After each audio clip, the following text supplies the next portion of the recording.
ఇంటింటికి వచ్చి మీ వివరాలు కనుక్కుంటున్నారు. కొంపల్ని కూల్చే మార్గం ఇదెక్కడ నాకైతే అర్థం కాదు. నీకేంటి సంబంధం? ఇప్పుడు వాలంటీర్లు ఉన్నారు, వ్యక్తిగత సమాచారాన్ని సేకరిస్తున్నారు. ఆ సమాచారాన్ని ఉపయోగించుకుని మనల్ని బ్లాక్ మెయిల్ చేయాలనుకుంటున్నారు. 5,000 రూపాయలతో మీరు ఏం ఉద్యోగం? అది గోనె సంచులు మోసే ఉద్యోగం. ఎప్పుడంటే ఇప్పుడు ఇళ్ళకి వెళ్ళడం, డే టైం మగవాళ్ళు ఉండరు, వెలిపితలు. అధికార దాహంతో వాలంటీర్లపై చంద్రబాబు చేసిన కుట్ర పెన్షన్దారులను తీవ్ర ఇబ్బందులకు గురి పెన్షన్ లబ్ధిదారులకు శాపంగా మారింది. అప్పుడంటే ఇంటింటికి వచ్చి 5:30కి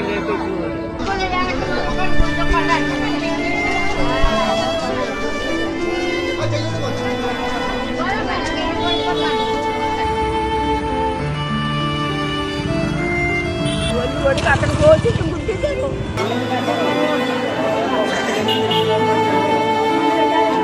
నాకు చంద్రబాబు గారు వద్దు, నాకు కాలాలు బ్యాంకులు చెప్పుకుంటారు. నా జగనే నేరు దేవుడు పెట్టినా నాకు ఏం చెప్పారు? ఎడ్డలు వస్తున్నారు, అలా ముసలోళ్ళు ఎడ్డలు వస్తున్నారమ్మా.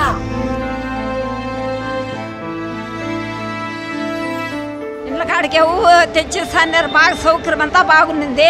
ఇప్పుడు మాత్రము చేసి పెట్టినాడు. మమ్మల్ని అంతా ఇక్కడ అన్నం నీళ్లు లేకన్నా ఈ బ్యాంకులు అంతే తిప్పించాడుగా చేసినాడు. మాతో ఆడుకుంటాడు ముసలితో.